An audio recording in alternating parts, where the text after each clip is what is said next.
Hello. Previous class के अंदर मैंने आपको मोंगोडीबी के बारे में बताया था। तो मोंगोडीबी को हमने प्रीवियस क्लास में इंस्टॉल किया था, तो उसको विंडो आर प्रेस करना है आपको। ठीक है ना। यहाँ पर मैंने आपको बता रखा है विंडो आर प्रेस करना है। तो विंडो आर प्रेस करने से यूटिलिटी आएगी, यहाँ पर आपको लिखना है सर्विसेज डॉट एमएससी लिखा। और इस सर्विसेज डॉट एमएससी में आपको ये सारी ए से जेड तक की क्या है, सर्विसेज है।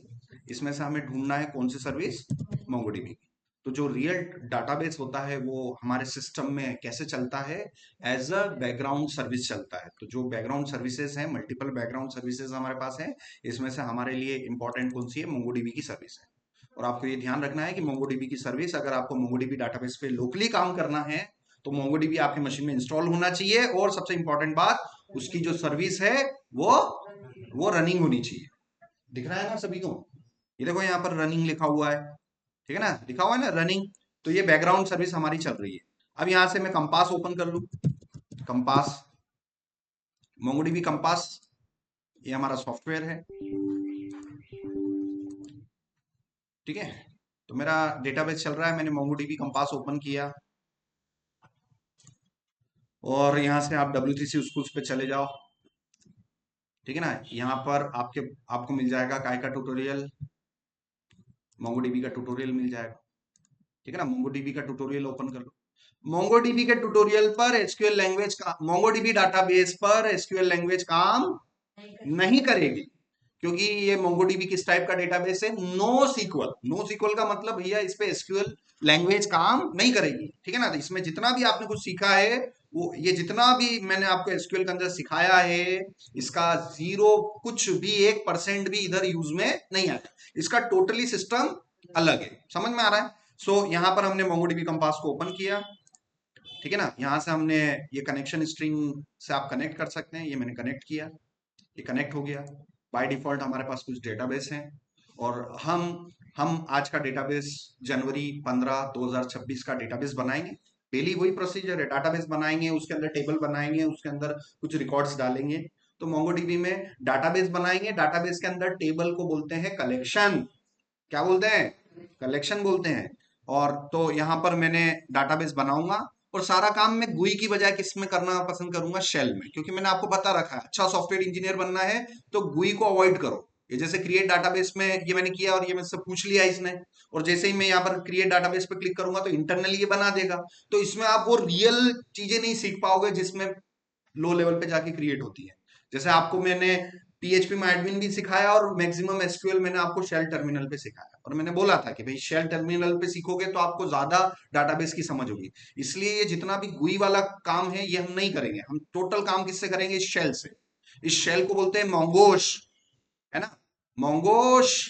ठीक है ना। इस शेल को यहाँ पर आप देखना कहीं ना कहीं ये मोंगोश लिखा हुआ है, तो इसको बोलते हैं मोंगोश शेल, है ना। तो ये मोंगो शेल क्या है, ये हमारा एक ब्लैक टर्मिनल है जिसमें हम कमांड्स के थ्रू, और यहाँ पर ध्यान रखना है यहाँ पर एसक्यूएल की कमांड नहीं है, यहाँ पर मोंगोडीबी की कमांड्स के थ्रू आप क्या क्रिएट कर सकते हैं, अपने क्रड ऑपरेशन कर सकते हैं।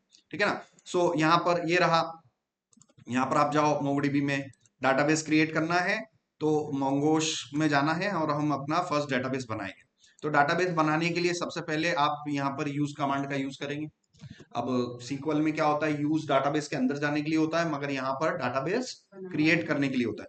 यहाँ पर मैंने यूज और January 15_2026 नाम का मैंने क्या बनाया, 2026 नाम का मैंने डाटाबेस बनाया। और जैसे मैंने इंटर किया तो इसने देखो स्विच टू आ गया, मगर यहाँ पर मैं रिफ्रेश करूंगा तो यहाँ पर मुझे दिखाई नहीं दे रहा। इसका मतलब भले ही टर्मिनल पे तो बता रहा है, मगर यहाँ पर रियल में अभी तक डेटाबेस बना नहीं। ठीक है ना। तो यूज कमांड से डाटाबेस बनता नहीं है। ठीक है ना। तो यहाँ पर आप देखो येलो कलर में एक लिख रखा है, क्या लिख रखा है, in MongoDB database is not actually created until it get content. ठीक है ना। तो मोंगोडीबी में क्या होता है, आपका डाटाबेस तब तक नहीं बन सकता है जब तक डाटाबेस के अंदर कोई ना कोई टेबल ना बना दो आप। ठीक है ना। तो डाटाबेस बनाने के लिए आपको पहले डाटाबेस बनाओ और उसके अंदर जैसे ही टेबल बनाओगे आपका डाटाबेस बन जाएगा। ठीक है ना। सीक्वल में क्या होता है, सीक्वल में डाटाबेस बनाने वाली कमांड आप चलाओगे तो डाटाबेस बन जाता है, फिर शो डाटाबेस करके दिख भी जाता है। मगर यहाँ पर ऐसा नहीं है, डाटाबेस तब तक नहीं बनता है जब तक आप अंदर जाके क्या ना बनाओ, कम से कम एक टेबल ना बनाओ, एक कलेक्शन ना बनाओ, ठीक है ना। सो डाटाबेस के अंदर टेबल को क्या बोला जाता है, कलेक्शन, ठीक है ना। यहाँ पर टेबल नहीं बोलेंगे हम, आज के बाद हम मोंगोडीबी पे काम करेंगे तो हमेशा क्या बोलेंगे, कलेक्शन। कलेक्शन मतलब टेबल, सीधी सी बात है, कोई कंफ्यूजन टर्म नहीं है। सो चलिए यहाँ पर अब मुझे कलेक्शन बनाना है, तो कलेक्शन बनाने के लिए ये मैंने पढ़ लिया। यहाँ पर ये क्या बोल रहा है कि भाई आप डाटाबेस तब तक यहाँ पर शो नहीं होगा, ये यहाँ पर आप कितना ही रिफ्रेश कर लो, यहाँ पर शो तब तक नहीं होगा जब तक आप क्या ना बना लो, उसके अंदर कोई ना कोई कलेक्शन ना बना लो। तो कलेक्शन बनाने के लिए क्या कमांड है, कोई ना कोई तो कमांड होगी जो कि मैं मोंगोश से हिट कर सकता हूँ। तो यहाँ पर ये कमांड है, ठीक है ना, db डॉट क्रिएट कलेक्शन, ठीक है ना। सो db डॉट क्रिएट कलेक्शन, ठीक है ना, ये सिंटेक्स याद कर लेना, db dot collection name dot dot sorry db dot create collection, ये ठीक है ना। सो यहाँ पर योर एक और मैं ले लेता हूं, db डॉट कलेक्शन डॉट, यहां पर आ जाएगा योर जनरली टेबल नेम, ठीक है ना। मान लो आपको स्टूडेंट्स नाम की टेबल बनानी है, तो कमांड क्या बन जाएगी, db dot collection dot create collection, method को कॉल करना है और स्टूडेंट्स, ठीक है ना। तो यहां पर टेबल नेम ना बोलते हुए हम क्या बोलेंगे, मैं बिल्कुल स्टेप बाय स्टेप बता रहा हूं, इसलिए कलेक्शन नेम, ठीक है ना। अभी आप चूंकि सीक्वल सीख के आ रहे हो तो चीजें आपको एक दूसरे से कनेक्ट करनी पड़ेगी कि यार उधर ऐसा बोलते थे, इधर ऐसा बोलते हैं, ठीक है ना। तो db dot create collection method को कॉल करना है और उसके अंदर हमें एक्चुअल आर्गुमेंट अप्लाई करना है, वो स्ट्रिंग टाइप का होगा और इस तरीके से मैं कलेक्शन बना सकता हूं। तो यहां पर मैंने बनाया db डॉट क्रिएट कलेक्शन और इसकी कॉलिंग करी मैंने, और स्ट्रिंग में यहाँ पर मैंने स्टूडेंट्स नाम से एक कलेक्शन यहाँ पर मैं बना, ठीक है ना। सो db dot create collection method को कॉल किया और इसमें मैंने स्टूडेंट्स नाम का ये बनाया, एंटर किया तो देखो ओके आ रहा है। उधर सीक्वल में क्या आता है, क्वेरी ओके आता है, इधर क्या लिखा हुआ आ रहा है, ओके आ रहा है, मतलब काम हो रहा है अपना। अब यहाँ जाके आप रिफ्रेश कर लो, ये मैंने रिफ्रेश कर लिया, ये देखो बन गया। इस डाटाबेस के अंदर कितनी टेबल है, स्टूडेंट्स टेबल है। एक डाटाबेस के अंदर कितनी टेबल्स हो सकती हैं, मल्टीपल। जैसे आप कॉलेज का बैग होता है, स्कूल का बैग होता है आपका, उस बैग तो एक ही होता है, उस बैग के अंदर कितनी कॉपीज रख सकते हो आप, मल्टीपल बुक्स रख सकते हो।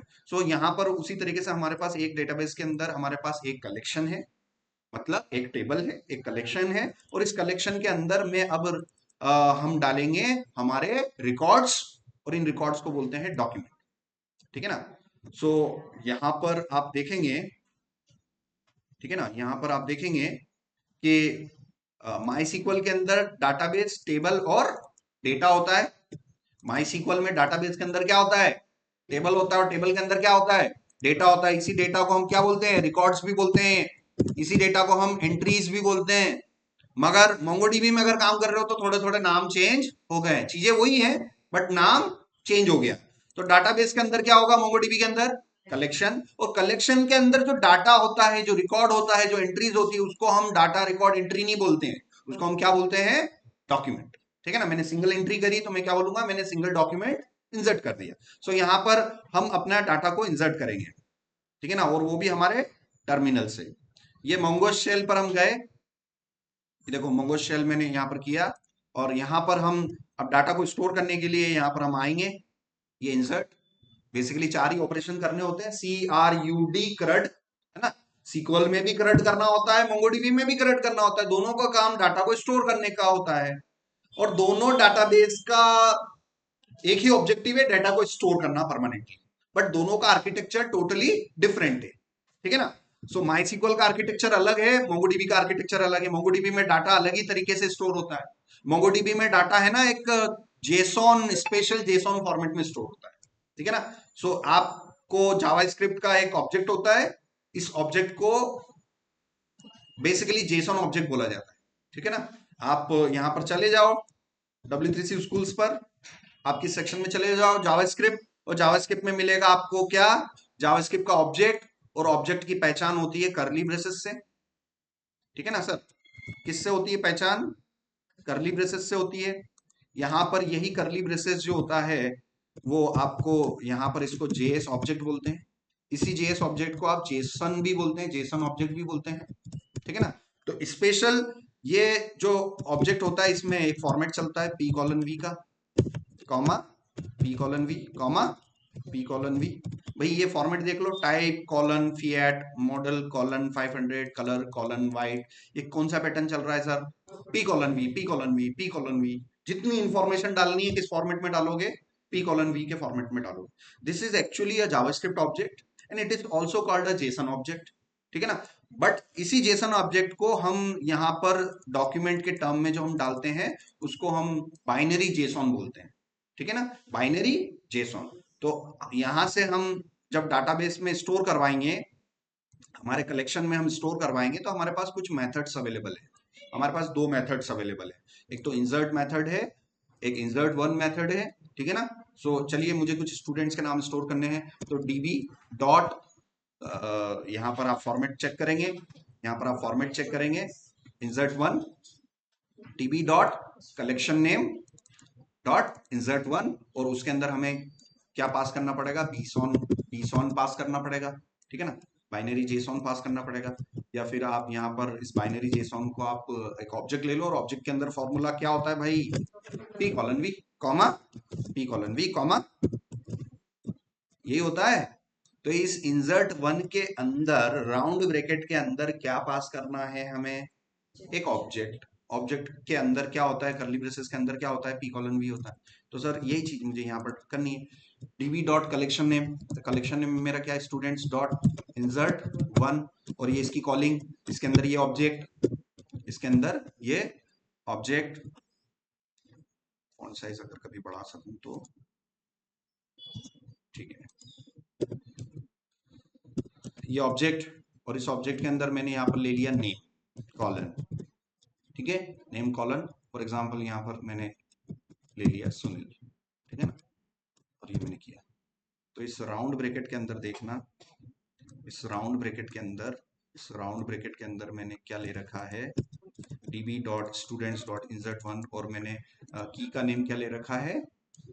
नेम, और यहाँ पर मैंने स्टूडेंट नेम क्या ले रखा है? Sunil for example. तो this name is property and Sunil will be value. अब यहाँ पर जो प्रॉपर्टी हम देते हैं वो दो तरीके से दे सकते हैं, आपको मैंने सिखा रखा है कि प्रॉपर्टी को आप डबल कोट्स में भी लिख सकते हो। कितनी ही बार मैंने बोल बोल के तुम्हें पता नहीं, तुम्हें मालूम है कि नहीं है, तुम्हारी याददाश्त कमजोर होगी शायद, मगर मैंने कितनी बार बोल रखा है कि प्रॉपर्टी को डायरेक्ट भी लिख सकते हैं और स्ट्रिंग के अंदर भी लिख सकते हैं। यहाँ पर आप देखना, अभी नेम को मैं कैसे लिख रहा हूँ? बिना कोटेशन के, और मैं स्टोर कर रहा हूँ। देखो इंसर्ट हो गया, इंसर्ट हो गया, तो यहाँ पर मैं, यहाँ पर इस पे गया, देखो सुनील की एंट्री हो गई। चलो मैं मोंगोश में गया, वापस आया, वापस से मैंने अप एरो की किया। इस बार मैं नेम को किस में ले लेता हूँ? डबल कोट्स में ले लेता हूँ, और इस बार मैंने दूसरे स्टूडेंट को स्टोर कर लेता हूँ, राकेश। सो ये मैंने राकेश का एंट्री किया, यहाँ पर किया, और ये डाटा आया नहीं, तो इसको अपन रिफ्रेश कर लेते हैं। यहाँ से कहीं से कुछ रिफ्रेश करने का ये ऑप्शन होगा, ये देखो, ये रिफ्रेश का ऑप्शन मिल जाएगा आपको। कभी डाटा दिखाई नहीं दे तो आपको क्या कर लेना है? रिफ्रेश कर लेना है, ठीक है ना। तो देखो दो एंट्री आ गए। तो समझ में आया कि यार जब मोंगोश के अंदर हम आप कर रहे हो प्रॉपर्टी कॉलन वैल्यू जो है, प्रॉपर्टी के लिए प्रॉपर्टी का नाम डायरेक्ट भी लिख सकते हैं और डबल कोट्स में भी लिख सकते हैं। क्या सिंगल कोटेशन में लिख सकते हैं कि नहीं लिख सकते हैं? भाई क्यों हाँ बोल रहे हो जब आपने प्रैक्टिकली नहीं किया? कभी किया मोंगो के अंदर किया क्या? फिर हाँ क्यों बोल दिया कि हाँ कर सकते हैं? भाई मेरे को ही नहीं मालूम है, मेरे को ही पता, मैं ही कंफर्म नहीं हूं कि यार वो single quotation except. So it's all about practice, और आपके एक्सपीरियंस से वो चीजें याद रखा करो। नहीं यार मैंने ऐसे 10 बार कर रखा है, वो नहीं होता है तो नहीं होता है, या होता है तो होता है। तो अपने एक्सपीरियंस से प्रैक्टिस कर करके आपको वो हाँ या ना का जवाब देना है बेसिकली। तो आप कंफर्म कर लेते हैं कि क्या प्रॉपर्टी नेम को सिंगल कोटेशन में लिख सकता हूँ कि नहीं लिख सकता हूँ। सो यहाँ पर अप एरो किया, और इस नेम को मैं यहाँ पर किस में ले लेता हूँ? लेट से मैंने सिंगल कोटेशन में ले लेता हूँ, इस नेम को मैंने सिंगल कोटेशन में ले लिया, और यहाँ मैंने ले लिया फॉर एग्जाम्पल भावेश, ठीक है ना, और मैंने एंटर किया, हो गया है, ठीक है ना। यहाँ पर हम गए, और नहीं डाटा दिखाई नहीं दे रहा है, तो रिफ्रेश कर लो, देखो भावेश की भी एंट्री हो गई। तो yes, property name can be in single quotation, property name can be in double quotation, property name can be direct without writing in single or double quotation. So हाँ सर, आप table करते थे, student TBA table बनाते थे। यहाँ पर आपकी मर्जी पड़े तो इसमें लास्ट में अंडरस्कोर टीबीएल लिख दो, यहाँ पर मर्जी पड़े तो अंडरस्कोर टीबी लिख दो, प्रीफिक्स लगा दो, वो आपके ऊपर डिपेंड करता है, उससे कोई दिक्कत नहीं। ठीक है, नहीं इसमें कोई दिक्कत नहीं है, आपको लिखना है तो लिखो, कोई दिक्कत नहीं है। ठीक है, ये इंसर्ट्स हो गए। इंसर्ट वन में, इंसर्ट वन क्यों यूज करेंगे आप?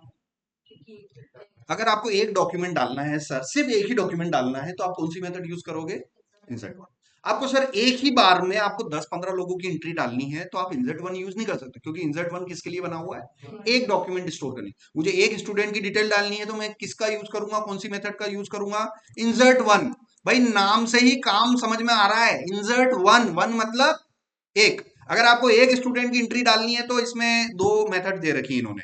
एक तो इंसर्ट वन दे रखी है, इसका मतलब अगर एक डॉक्यूमेंट डालना है तो इंसर्ट वन, और आपको एक साथ 2 3 4 5 10 15 स्टूडेंट्स की एंट्री डालनी है, तो फिर इंसर्ट वन का यूज नहीं करोगे, फिर आप किसका यूज करोगे? इंसर्ट मैनी का यूज करोगे। ठीक है ना? सो यहाँ पर चलिए मैंने इसको क्लियर किया, सीएलएस किया, सीएलएस भी काम, सीएलएस काम कर रहा है यहाँ पर, है ना?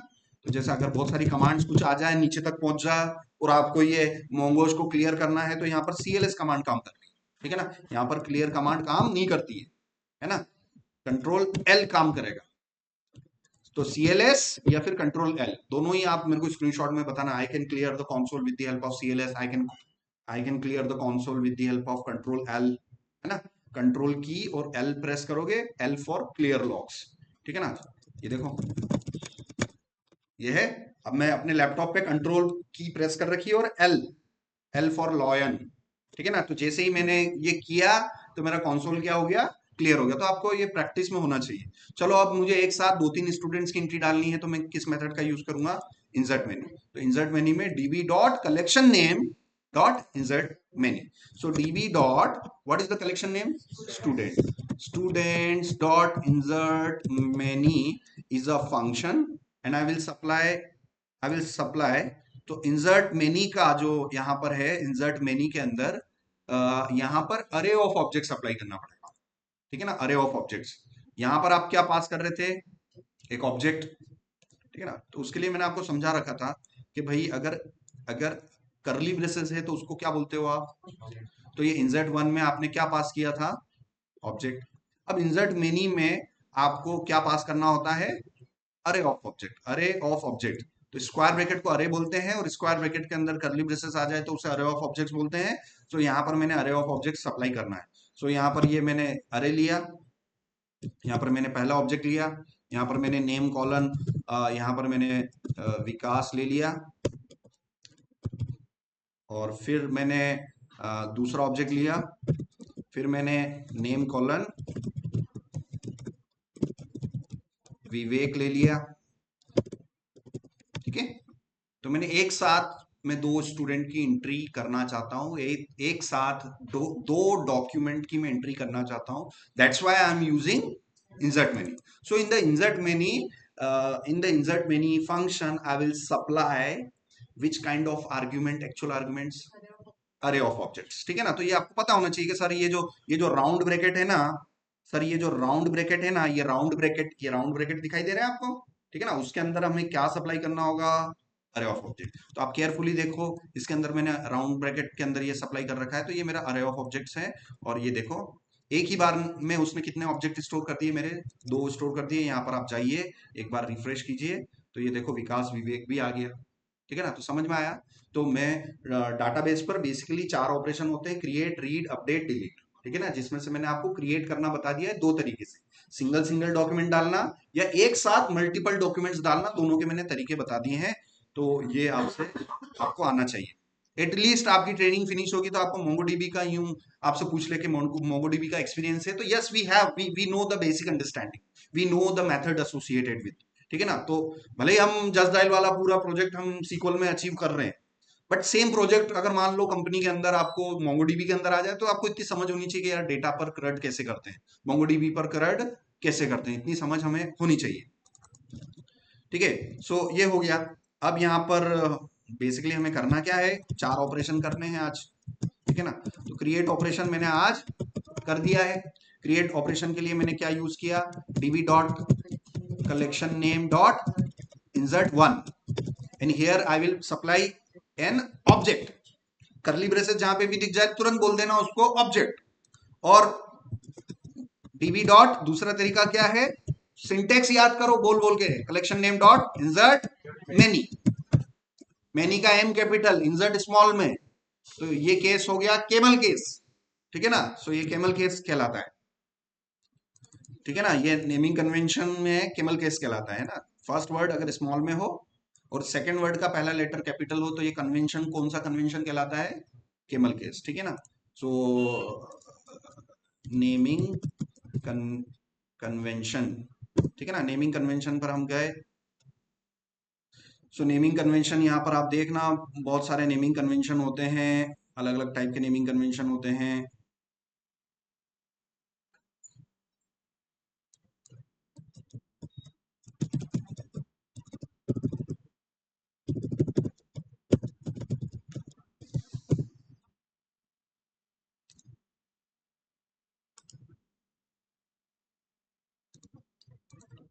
ठीक है सर, ठीक है ना। तो केमल केस क्या होता है, केमल केस में पहला वर्ड स्मॉल में होता है और सेकंड वर्ड का पहला लेटर कैपिटल होता है। इस तरीके से लिखने की कला को क्या बोलते हैं, केमल केस, है ना। हर वर्ड का पहला लेटर अगर कैपिटल हो, हर वर्ड का, जैसे पास्कल केस, दो वर्ड है पास्कल केस, हर वर्ड का पहला लेटर अगर कैपिटल हो तो उसको पास्कल केस बोलते हैं, ठीक है ना। तो यहाँ पर मेथड्स के लिए एक रूल है कि जब भी आप कोई फंक्शन बनाते हो ना, तो फंक्शन का कन्वेंशन लिखने का तरीका कैसा होना चाहिए, ये एक स्टैंडर्ड है जो सभी लोग फॉलो करते हैं, that should be a camel case. So यहाँ पर आप देखो, यहाँ पर हम गए और यहाँ पर आप देखो, जो हमारे पास हमने जो यूज किया था ना, इंसर्ट मेनी, इंसर्ट में इंसर्ट स्मॉल में लिखा हुआ और मेनी का एम कैपिटल, इसका मतलब मोंगोडीबी भी किसको फॉलो कर रहे हैं, केमल केस को फॉलो कर रहे हैं, ठीक है ना। और ये मोंगोडीबी वाली बात नहीं है, ये स्टैंडर्ड रूल्स की बात है। अगर आपको अच्छा सॉफ्टवेयर इंजीनियर बनना है तो आपको रूल्स पता होने चाहिए कि कल को मुझे भी अगर कोई मेथड बनानी पड़ेगी तो मैं भी किसको फॉलो करूंगा, केमल केस को ही फॉलो करूंगा, क्योंकि ये पूरी दुनिया भर में सभी सभी अच्छे सॉफ्टवेयर इंजीनियर इसी कन्वेंशन को फॉलो करते हैं, इन्हीं रूल्स को फॉलो करते हैं। सो यहां पर हम गए, इंसर्ट मेनी हो गया। अब चलते हैं फाइंड, ठीक है ना। यहाँ एसक्यूएल में चले गए, एसक्यूएल में फाइंड कैसे करते हो आप, एसक्यूएल में अगर किसी टेबल पे रिकॉर्ड्स ढूंढना है तो कैसे ढूंढते हो आप, वेयर लगा के, वेयर लगा के ढूंढते हो ना। मैंने आपको बोल दिया कि भैया स्टूडेंट टेबल में आप ऐसे रिकॉर्ड्स ढूंढो जिनका नाम एन से स्टार्ट होता हो या ए से स्टार्ट होता हो, तो भाई आप लिखते हो ना, select star from students where name like something, लिखते हो ना।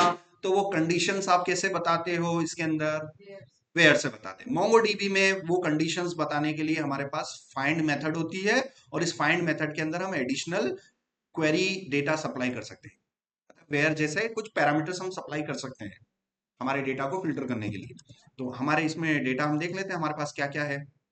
देखो एस आर, राकेश, विकास, विवेक, ठीक है ना। तो मुझे ऐसे स्टूडेंट्स ढूंढने हैं जिनके जिनके नाम में वी आता हो, है ना, जैसे विवेक और विकास, उनके नाम में वी लेटर आ रहा है, तो है ना। तो यहाँ पर ये इस तरीके से हम इसको हम कैसे करें, तो उसके लिए हम यहाँ पर मोंगोडीबी में जाएंगे, मोंगोडीबी में जाएंगे, हम क्या यूज करेंगे, फाइंड मेथड यूज करेंगे, ठीक है ना। तो अभी मैं सिंपल फाइंड आपको बता देता हूँ। तो dB dot students, students dot find, find method की कॉलिंग। और ये जैसे अगर फाइंड मेथड की कॉलिंग के अंदर अगर मैं एक भी पैरामीटर पास नहीं करूं और इंटर करूं, तो ये क्या कर दिया इसने, सारे कर दिए। अब let's connect parallel comparison in the my और मोंगोडीबी। तो मैं यहाँ से साथ साथ में एक्सएम भी चालू कर लूं, ठीक है ना।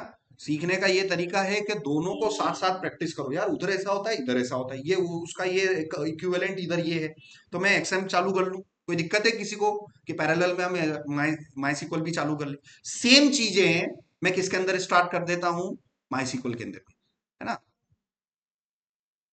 इधर एक तरफ कलेक्शन रहेगा हमारा और एक तरफ मोंगोडीबी रहेगा, एक तरफ हमारा शेल रहेगा, ये मेरा शेल रहा, ये मैंने मिनिमाइज किया, यहां पर आए, इसको थोड़ा सा मैं,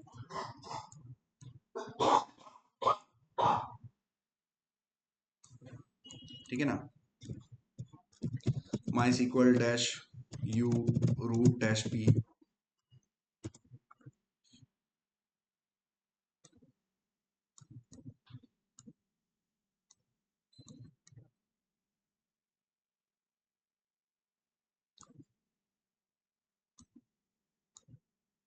ठीक है ना, दोनों को मैं साइड बाय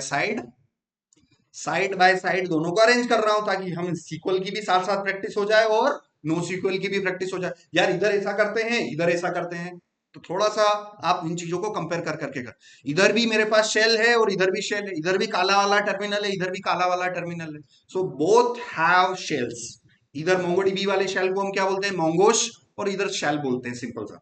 तो चलो यहाँ पर मैंने क्रिएट डाटाबेस, और मैंने आज जैन जैन 15_2025 वाला क्या बनाया, डेट 2026 वाला मैंने डेटाबेस बनाया। देखो डेटाबेस बन गया। अब डेटाबेस के अंदर जाऊंगा, यूज जैन 15_2026, देखो अंदर चला गया। टेबल बना लू, create table, table name student, same to same, round bracket start. यहाँ पर मैं सिंपल रखने के लिए अभी सिर्फ नेम ले लेता हूँ, वेरकेल ले लेता हूँ, वेरकेल ले लिया 255। अभी ID created at updated at फालतू चीजें नहीं ले रहा हूँ, सिंपल मैं कंपैरिजन करके बता रहा हूँ, ठीक है। टेबल बन गई, शो टेबल्स, टेबल बन गई। टेबल के अंदर रिकॉर्ड डाल देते हैं, insert into students, parenthesis start parenthesis close, values. यहाँ पर मैंने लिया, यहाँ पर कॉलम नेम किस में आएगा, नेम, और वैल्यूज किस में आएगी, स्ट्रिंग में आएगी। इसमें पहली एंट्री किसकी थी, सुनील की थी, वो के वही एग्जैक्टली वो के वही एंट्री। भाई इधर देख लो, मोंगोडीबी में पहली एंट्री किसकी थी, सुनील की थी, तो एग्जैक्टली आप भी उसका एंट्री कर लो ताकि आप कंपेयर कर सको कि यस इधर ऐसा होता है उधर वैसा होता है। ये सुनील। अब सारे रिकॉर्ड्स देखने हैं तो select star from table name, ठीक है ना। तो ये देखो डाटा आ गया, मगर इधर select star from table name लिखना पड़ता है कि DB dot collection name dot find find. तो select star dot table name is directly equivalent to DB dot collect. अगर आपको इंटरव्यू में ये बोल दें, ऐसा भी इंटरव्यू लेने वाला ले सकता है कि भाई सीक्वल में अगर ये कमांड है सिलेक्ट स्टार फ्रॉम स्टूडेंट्स है, तो उसकी एग्जैक्ट इक्विवेलेंट कमांड मोंगोडीबी में क्या होगी भाई बताओ। तो db dot collection students dot find, this will be the exact equivalent in the MongoDB। तो इधर करना है और इधर उसका इक्विवेलेंट आपको बताना है ताकि इससे दोनों चीजें आप कनेक्ट कर पाओगे। यार मोंगोडीबी माईसीक्वल में ऐसा होता है, मोंगोडीबी में ऐसा होता है, तो दोनों चीजें आप आपस में कनेक्ट कर पाएंगे, ठीक है ना। सो यहाँ पर हम गए और देखो इसमें मुझे डाटा दिख गया, इसमें भी मुझे डाटा दिख गया। तो चलो फटाफट इंसर्ट कर लेते हैं उसी ऑर्डर में। पहला सुनील था, दूसरा हमारा राकेश था, ठीक है ना, और तीसरे नंबर पे हमारा था भावेश, ठीक है ना। आप भी ऐसे ही बताओगे, अगर मैंने दो साइड बाय साइड किए तो आपको भी दो साइड बाय साइड कर करके आपको कंपेयर कर करके बताना है कि सर ये कमांड उसकी एग्जैक्ट इक्विवेलेंट है, ठीक है ना, मेरे साथ फॉलो करना है। सो भावेश के बाद हमारे पास क्या है, विवेक, विकास है।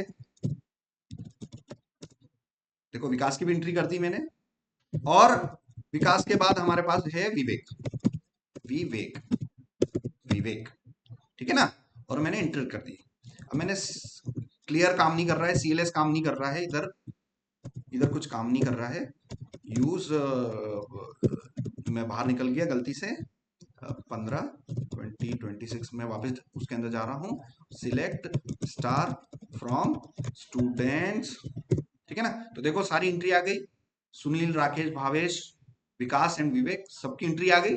और सेम टू सेम वो के वो एंट्री अगर मुझे इधर करनी पड़े तो db dot students dot find, ये इक्विवेलेंट है। अब मैंने आपसे इधर सीक्वल में पूछ लिया कि भाई ऐसे स्टूडेंट का नाम बताओ जिनका नाम वी से स्टार्ट होता हो, या फिर ऐसे स्टूडेंट का नाम बताओ जिनके नाम में वी आता हो। तो देखो भावेश के इसमें वी आ रहा है, विवेक के इसमें वी आ रहा है, और विकास के अंदर वी आ रहा है। तो पहला क्वेश्चन तो हो गया कि ऐसे स्टूडेंट्स का नाम बताओ जिनके नाम में वी आता हो।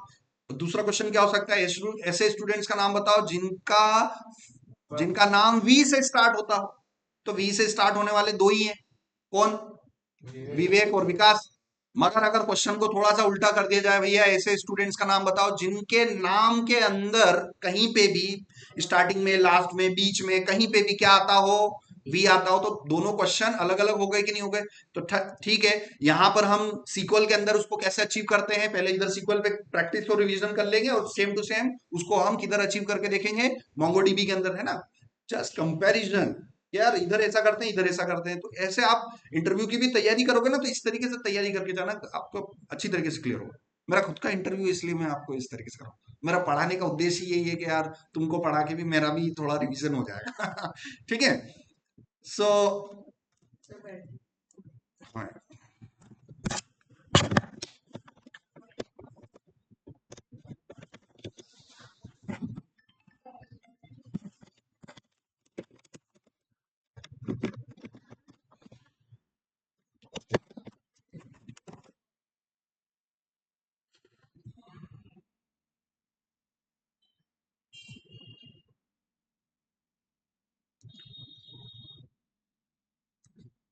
बता दिया करो नहीं तो फिर। ठीक है, चलो अब हमें देखना है, find out the students whose name contain V letter. ठीक है ना, ऐसे स्टूडेंट्स के नाम ढूंढने हैं। और आपको रिजल्ट पहले से पता है, क्वेरी चलाने से पहले ही विजुअली देख के बता सकता हो कि ऐसे 3 स्टूडेंट है। और अगर क्वेरी परफॉर्म करने पर वही 3 आ रहे हैं, इसका मतलब आपने क्वेरी बिल्कुल सही लिखी है। ठीक है ना।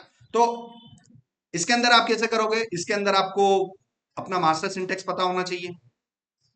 ठीक है ना, मास्टर सिंटेक्स आपको पता होना चाहिए। मास्टर सिंटेक्स मैंने आपको बता रखा है, ये एसक्यूएल का master syntax. Select star from table name, join तो है नहीं, तो डायरेक्ट आ जाएंगे हम किस पे, कंडीशंस पे आ जाएंगे, वेयर कंडीशन लगानी पड़ेगी ना। सो यहाँ पर हम इस पे आ जाते हैं, तो सिलेक्ट, इसके बाद आता है डिस्टिंक्ट, है नहीं, कॉलम्स है नहीं, तो डायरेक्ट मैंने select star from table name कर दिया मैंने, स्टूडेंट्स।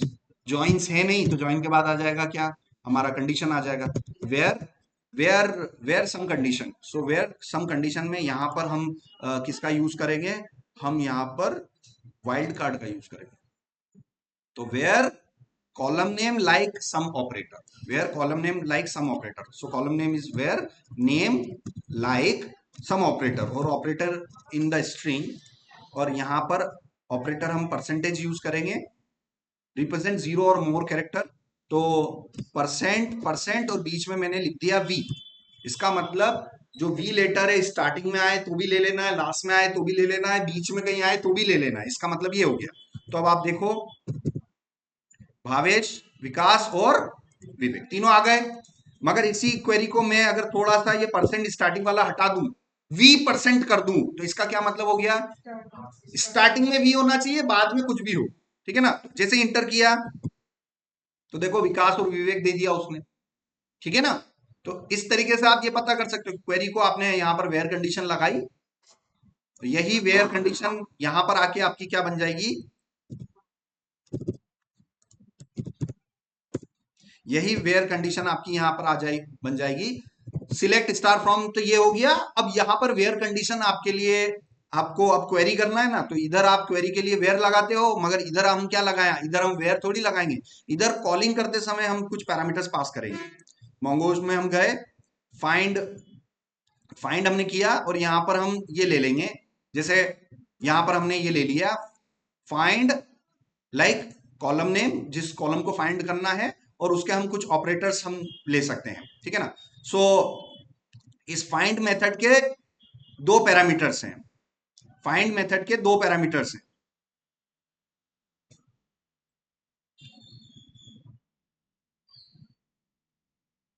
ठीक है। सो फाइंड मेथड के 2 पैरामीटर्स हैं। सो यहां पर फाइंड मेथड में मैंने ये पैरामीटर पास किया, और यहां पर मैंने नेम लाइक, यहां पर मैंने नेम कॉलन, और नेम क्या होना चाहिए मेरा, स्ट्रिंग होना चाहिए। यहां पर मैं, यहां पर फॉर एग्जांपल मैं यहां पर वी ले लेता हूं और एंटर किया, तो मेरा एक भी रिकॉर्ड नहीं आया। वी से अगर मैं यहां पर कर दूं, विवेक कर दूं, वी आई वी, विवेक कर दिया मैंने, तो सिर्फ विवेक का रिकॉर्ड आ गया, मगर वो पैटर्न मैच नहीं कर रहा है, पैटर्न मैच नहीं कर रहा है। तो सिमिलरली ये क्वेरी कैसे हो गई, यहां पर select star from name like की जगह यहां पर क्या आ रहा है, डायरेक्ट इक्वल आ रहा है। जैसे ये विवेक, देखो ये दे दिया इसने, सिर्फ विवेक का रिकॉर्ड दे दिया, क्यों, क्योंकि नेम इक्वल टू वैल्यू आपने दे दी, यहां पर डायरेक्ट इक्वल टू लगा दिया आपने। मगर उसी तरीके से यहां पर क्या हो रहा है, इंटरनली वो डायरेक्टली इक्वल टू लग रहा होगा, मगर हमें क्या करना है, पैटर्न मैच करना है। तो पैटर्न मैच करने के लिए हमें थोड़े से एक्सप्रेशंस की जरूरत पड़ेगी। ठीक है ना, थोड़े से हमें एक्सप्रेशंस की जरूरत पड़ेगी, तो यहाँ पर हमें क्वेरी ऑपरेटर्स पे जाना पड़ेगा। मोंगोडीबी में एक सेक्शन है क्वेरी ऑपरेटर्स, ठीक है ना। तो ये हो गया कंपैरिजन और ये हो गया इवेल्युएशन। सो यहाँ पर हमें रेगुलर एक्सप्रेशन हमें यूज करना है, ठीक है ना। सो हमें रेगुलर एक्सप्रेशन यूज करना है, तो यहाँ पर कुछ इस तरीके से उसको यूज किया जाएगा।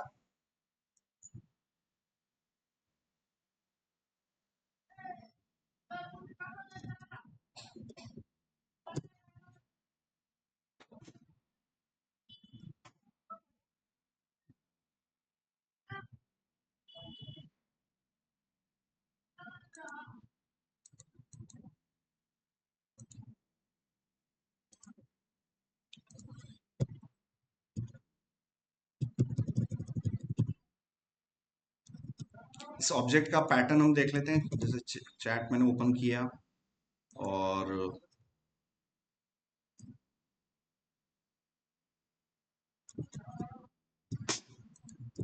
ठीक है, I want to find every student whose name contain V letter, ठीक है ना। सो मोंगोडीबी के अंदर वो खुद ही समझ जाएगा, मैंने जीपीटी को नहीं बोला है कि भाई मैं मोंगोडीबी यूज कर रहा हूँ, वो इस पैटर्न को देख के ही समझ जाएगा यू आर यूजिंग मोंगोडीबी, जबकि मैंने उसको बताया नहीं। तो यहाँ पर देखो कि फाइंड के अंदर जो ऑब्जेक्ट है, अब इसको थोड़ा याद करने की कोशिश करते हैं कि यहाँ पर जो प्रॉपर्टी का नाम तो वही देना है जो आपके कॉलम के अंदर है, और वैल्यू की जगह आपको अब अपना क्या लिखना है, एक्सप्रेशंस लिखने हैं, ठीक है ना। आपका जो जावा स्क्रिप्ट के आपके जो मोंगोडीबी के क्वेरी ऑपरेटर्स हैं वो यूज करना है। सो यहाँ पर आपने ये लिखा, एक ऑब्जेक्ट सप्लाई किया, वैल्यू की जगह एक ऑब्जेक्ट सप्लाई किया, उस ऑब्जेक्ट में अगेन ऑब्जेक्ट में क्या होगा, प्रॉपर्टी कॉलन वैल्यू होगा। अब प्रॉपर्टी की जगह आ जाएंगे आपके एक्सप्रेशंस, ये आपके एक्सप्रेशंस आ जाएंगे, डॉलर रेगेक्स। रेगेक्स का मतलब है रेगुलर एक्सप्रेशन, ठीक है ना। जैसे कि यहाँ पर आपके एसक्यूएल के अंदर ये वाइल्ड कार्ड है ना, ये वाइल्ड कार्ड आपके एक्सप्रेशन की तरह ही काम कर रहा है, उसके लिए एक्सप्रेशन की तरह काम कर रहा है। तो रेगेक्स मैंने लिखा, और रेगेक्स मुझे किसके लिए ढूंढना है, वी के लिए ढूंढना है, ठीक है ना।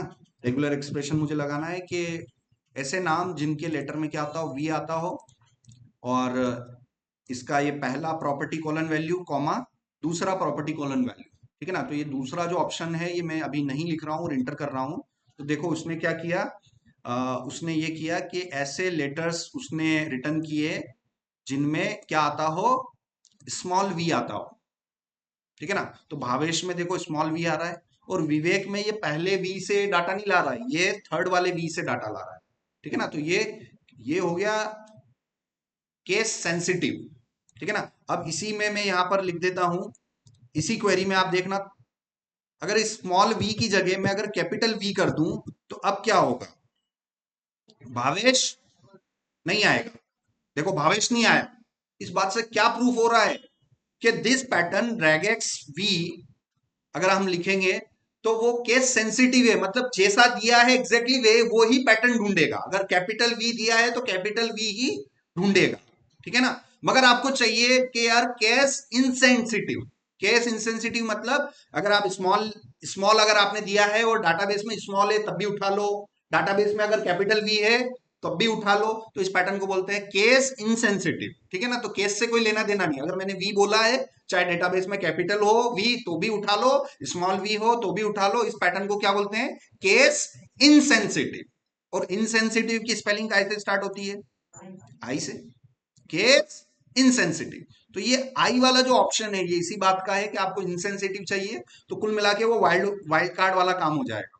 इसमें आपने स्मॉल वी लिखा तब भी उसने, आपने वी लिखा था तब भी उसने वो दे दिया था, बीच में वी लिखा था तो सारे ही दे दिए थे उसने। भावेश में वी स्मॉल में है तब भी उठा लिया था, और विवेक विकास और इनमें वी कैपिटल था तब भी उठा लिया था। तो जो ये वाइल्ड कार्ड काम कर रहा था एग्जैक्टली वो काम आपका यहाँ पर कौन काम कर रहा है, रेगेक्स काम कर रहा है, ठीक है ना। तो यहाँ पर क्वेरी ये परफॉर्म करते समय वैल्यू ये मैंने किया, और यहाँ पर मैं यहाँ पर अगेन कॉमा लगाया, और अगेन यहाँ पर मैं कौन सा एक्सप्रेशन लिख सकता हूँ, ऑप्शन, ठीक है ना। तो ये जीपीटी में इसमें देखोगे रेगेक्स और उसके बाद ऑप्शंस, ठीक है ना। सो यहाँ पर मैं गया और मैंने यहाँ पर डॉलर ऑप्शंस कॉलन और वैल्यू मुझे इसमें देनी है, आई में देनी है, ठीक है ना। ये आप थोड़ा सा देख के आप कर सकते हैं कि हाँ मुझे ये देना है, ये मैंने आई दे दिया। आई का मतलब क्या हुआ है यहाँ पर, इनसेंसिटिव। इनसेंसिटिव मतलब अगर मैं स्मॉल में क्वेरी करूंगा, किसी भी लेटर की स्मॉल में क्वेरी करूंगा, तो डाटाबेस में स्मॉल वाला भी ले आएगा और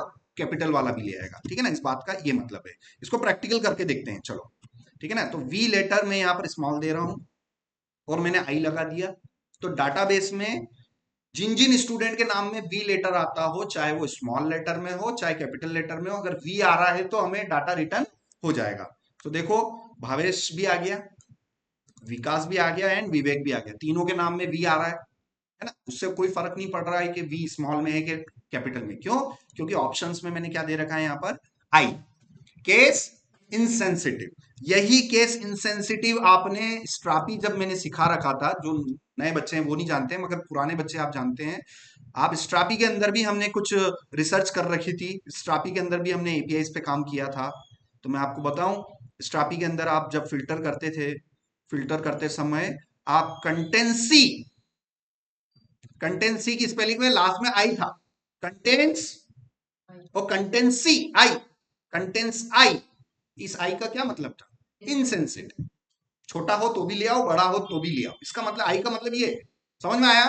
सो कोई भी चीज आप करते हो ना तो एक दूसरे से कनेक्टेड ही रहती है लैंग्वेज। अब स्ट्रापी का हमारे इधर से कोई लेना देना नहीं है, बट फिर भी उसकी जो चीजें सीखी हुई 1% भी काम आ गई कि नहीं आ गई, यार वहां वहां का आई यहाँ का आई एक ही चीज है, ये इंसेंसिटिव को बता रहा है, ठीक है ना। तो ये चीज आपको समझ में आई होगी।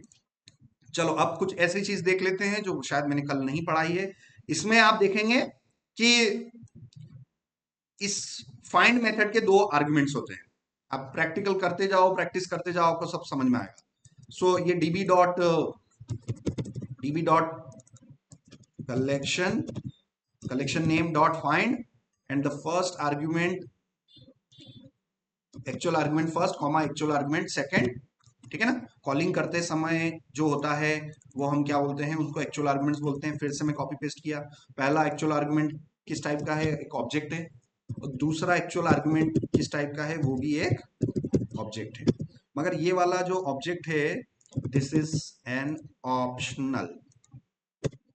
अगर किसी चीज को मैंने ऐसे लिख दिया, केयरफुली देखो, ठीक है ना, पहला ऑब्जेक्ट को मैंने स्क्वायर ब्रैकेट में नहीं लिखा, मगर कॉमा और करली ब्रेसेस को मैंने स्क्वायर ब्रैकेट में लिख दिया, इसका मतलब second actual argument is an optional.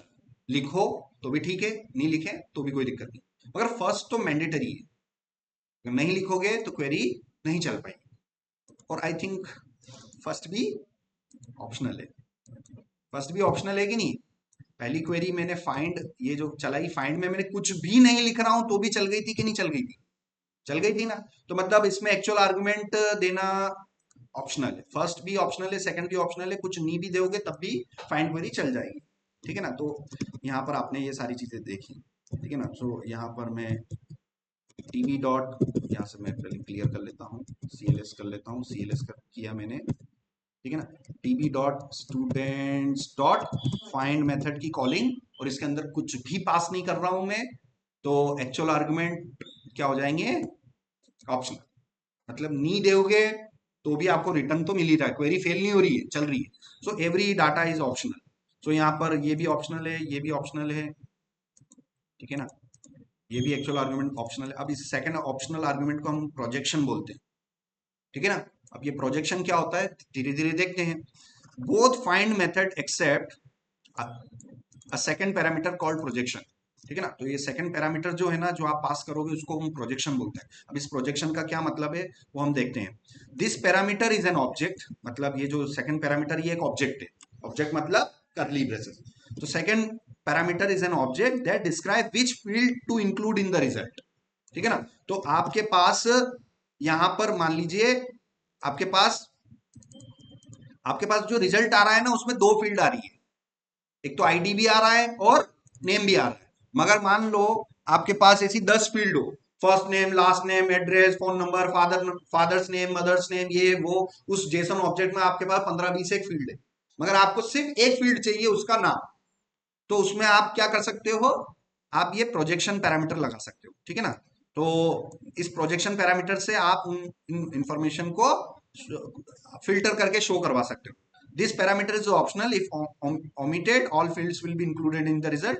तो ठीक है, यहां पर हम देखते हैं कि अगर मुझे स्टूडेंट वाले स्टूडेंट वाले कलेक्शन में मुझे सिर्फ नेम वाला कॉलम चाहिए, ये आईडी वाला नहीं चाहिए, तो मैं प्रोजेक्शन यूज करूंगा यहां पर।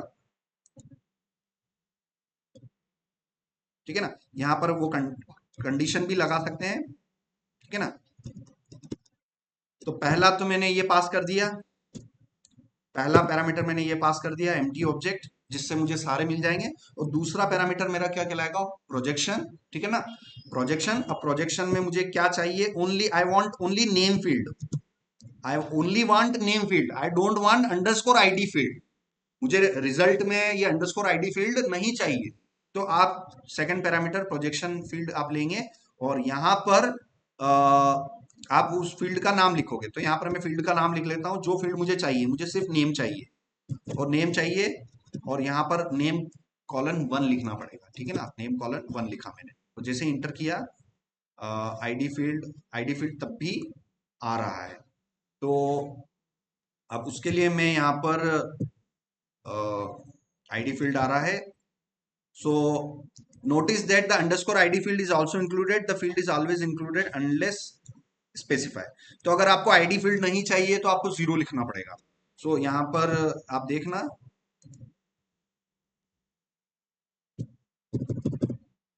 अंडरस्कोर आईडी फील्ड मुझे नहीं चाहिए। देखो, तो अंडरस्कोर आईडी, ये प्रोजेक्शन वाले ऑब्जेक्ट में मैंने underscore ID is equal to 0 लिखा, तो आईडी फील्ड नहीं आया, बाकी सारी फील्ड आ गई। अब मान लीजिए मेरे इसमें इस ऑब्जेक्ट को मैं तुरंत अपडेट कर देता हूँ, यहाँ पर GUI का इस्तेमाल करते हैं फटाफट। ये मेरा सुनील है, और इस सुनील में मैं एडिशनल फील्ड भी यहाँ पर आप चाहें तो उसको एडिट कर सकते हैं। ठीक है ना, यहाँ पर जैसे नेम, सरनेम,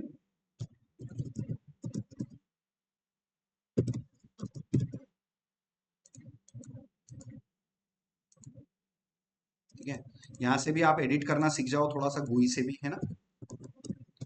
फील्ड सबका सरनेम, प्लेस, है ना, 2-3 फील्ड्स को हम फटाफट एडिट कर लेते हैं।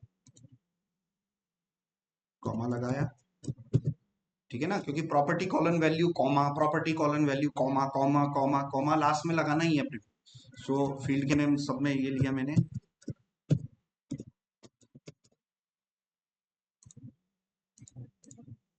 एडिट कर लेते हैं रिकॉर्ड्स को।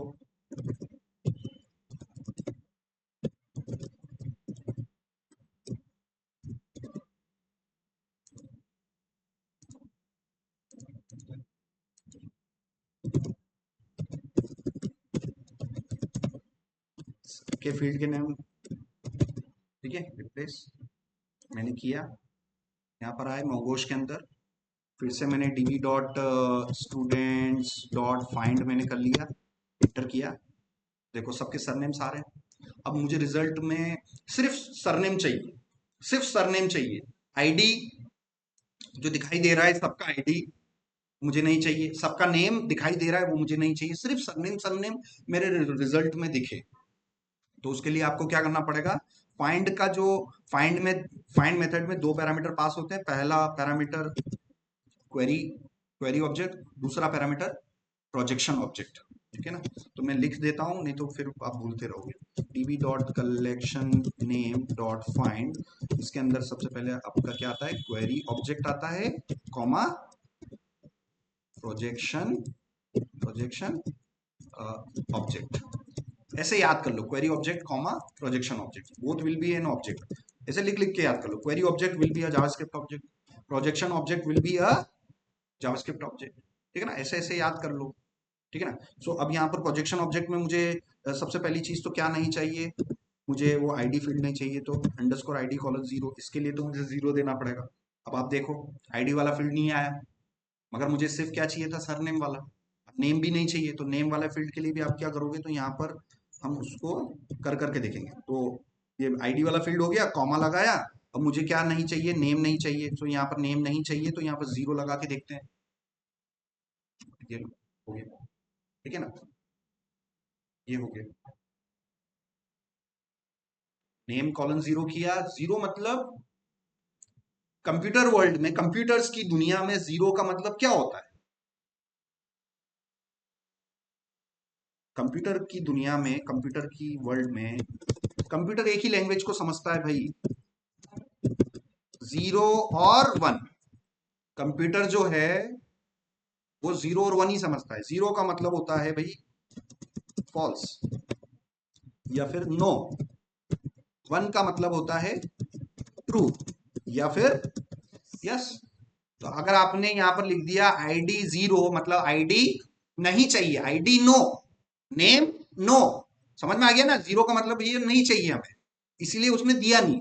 समझ में आया? तो कंप्यूटर सिर्फ एक ही लैंग्वेज को समझता है, जीरो और वन, इन दो के अलावा वो नहीं समझता। इस लैंग्वेज को हम बाइनरी लैंग्वेज बोलते हैं। क्या बोलते हैं?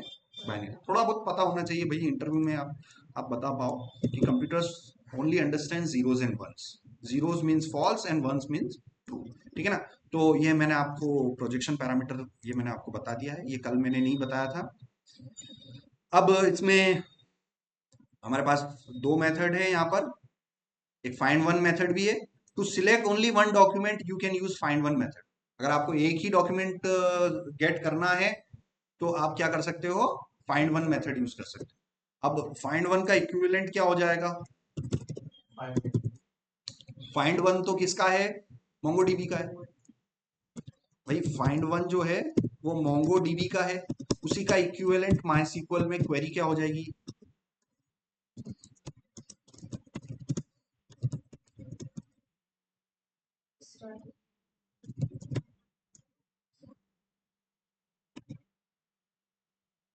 समझ में आया?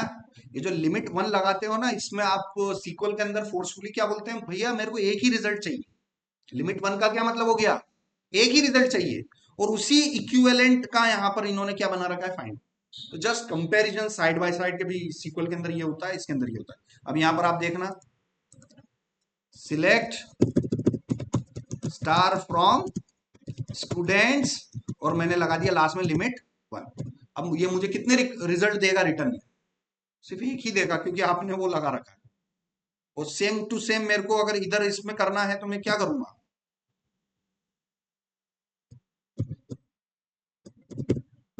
कॉलिंग किया फाइंड वन, देखो सुनील दे दिया। तो सुनील ये सबसे पहला रिकॉर्ड था कि सबसे लास्ट था? सबसे पहला। इधर ये सुनील सबसे पहला था कि लास्ट था? सबसे पहला। तो समझ में आ रहा है ना? इक्विवेलेंट, दोनों के जो रिजल्ट है वो इक्विवेलेंट है। बट पता होना चाहिए कि यार ये फाइंड वन सीक्वल का क्या है? लिमिट वन है। समझ में आया भैया? कंपैरिजन कर करके सीखने में ये आपको फायदा होगा कि आपको सीक्वल का भी पैरेलल में रिवीजन होता जाएगा और मोंगोडीबी को भी आप कवर अप करते चलो। समझ में आया? सो आप मेरे को ये बताना कि सर ये limit one is directly equal to find out. तो ये क्वेरी लिखते चलो, DB dot students dot find one. This is the exact, ये दोनों की इक्विवेलेंट क्वेरी। ठीक है ना? और ये फिर से हम गए। अगर मैं सिर्फ फाइंड लिखूं तो इसमें फिर कंडीशन नहीं आएगी। ठीक है ना? दोनों को कंपैरिजन करते चलो। अब यहां पर आपने क्या लिखा? एक ऑब्जेक्ट पास किया, एक ऑब्जेक्ट पास किया, क्वेरी ऑब्जेक्ट और प्रोजेक्शन ऑब्जेक्ट। भैया ये शीट चाहिए मेरे को, ये इस टाइप की कंपैरिजन दोनों में, मोंगोडीबी में ये है, उसमें ये है। दोनों के प्रैक्टिकल करके बताने हैं और स्क्रीनशॉट बताने के, सर इसमें भी ये रिजल्ट आ रहा है ना, मोंगोडीबी में ये रिजल्ट है। तो ये क्वेरी ऑब्जेक्ट, ये प्रोजेक्शन ऑब्जेक्ट। यहां पर मुझे सरनेम सरनेम मुझे नहीं चाहिए, तो मुझे यहां क्या लिखना पड़ता है? जीरो, के सरनेम को छोड़ के बाकी दे देना। तो यहां पर उसी का इक्विवेलेंट मेरे लिए क्या हो जाएगा? उसी का इक्विवेलेंट मेरे लिए क्या हो जाएगा कि सरनेम को छोड़ के बाकी मुझे चाहिए। तो यहां पर स्टार की जगह आपको क्या क्या चाहिए? आपका आईडी कॉमा नेम चाहिए। तो ये हो गया। आपने फोर्सफुली यहां पर आपको लिखना पड़ रहा है, मगर यहां पर आपको इस तरीके से हो रहा है, वो अचीव हो रहा है। यहां पर आपने सरनेम जीरो लिख दिया, जिससे सरनेम को छोड़ के बाकी सारे आ जाएंगे। तो यहां पर आपको मैनुअली लिखना पड़ेगा कि मेरे को आईडी चाहिए और नेम चाहिए। ठीक है ना? तो ये रिजल्ट आ रहा है। तो यहां पर आप देखना, अब जबकि यहाँ पर सरनेम वाला कॉलम है नहीं, अब मुझे देना पड़ेगा ताकि चीजें कंपेयर करनी पड़ेगी। भाई इसमें नेम वाला कॉलम ही ले रखा था मैंने, अब इसमें भी सरनेम वाला कॉलम ले लो ताकि दोनों को एक दूसरे से कंपेयर कर करके आप अच्छी तरीके से कर पाओगे। समझ में आ रहा है?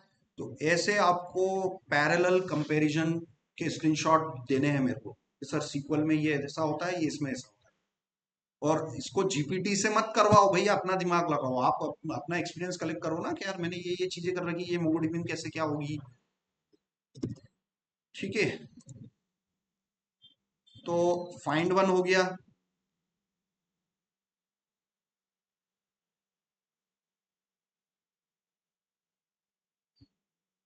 देखो, we use one to include and zero to exclude. One मतलब यस, जीरो मतलब नो। वन मतलब यस, यस मतलब इंक्लूड करना है, और जीरो मतलब नो, इंक्लूड नहीं करना है, रिजल्ट में मुझे शो नहीं करना है। तो हाँ या ना का मतलब समझ जाना जीरो और वन में। तो ये चीजें समझा रखी है यहाँ, ठीक है ना? तो आप इसको अच्छी तरीके से आप करना। यहाँ पर कुछ केसेस भी ले रखे हैं। We will get an error if you try to specify both zeros and one in the same object. अगर आप सेम ऑब्जेक्ट में आप अगर इस तरीके से करोगे तो वो एरर भी शो करेगा, ठीक है ना? कि भाई टाइटल को तो लेना है और डेट को नहीं लेना है, ये ऐसा नहीं चलेगा। आपको फिर वो इस तरीके से आपको देना पड़ेगा। आईडी के लिए आप नो बोल सकते हो और बाकी सबके लिए आपको ये बोलना पड़ेगा वन वन।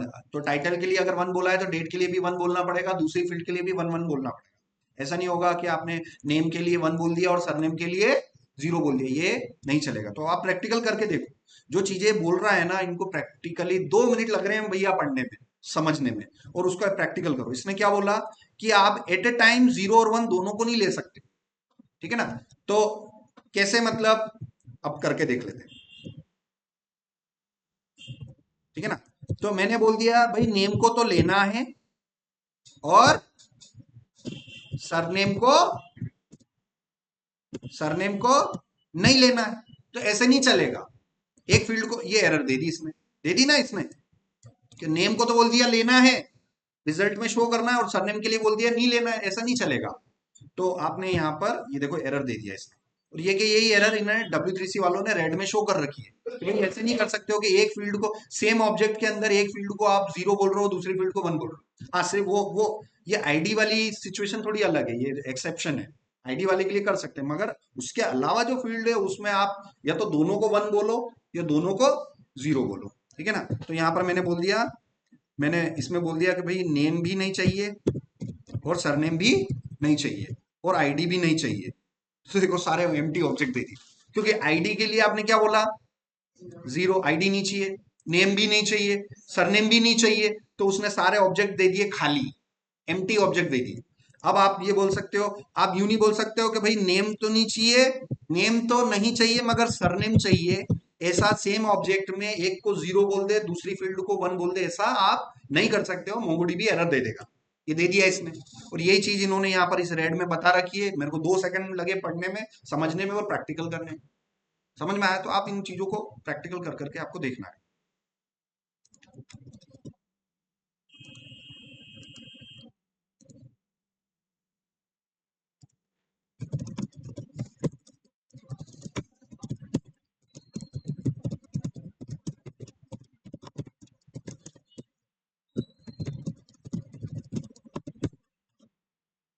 सबसे बेस्ट तरीका है दोनों को कंपैरिजन कर करके आराम से सीखो, कोई जल्दबाजी नहीं है। आराम से सीखो कि यार सीक्वल के अंदर हम ऐसे कर रहे हैं और उसी को एग्जैक्ट अगर हम वो में करेंगे तो ऐसे करेंगे, और लिख लिख के बोल बोल के आप याद करो।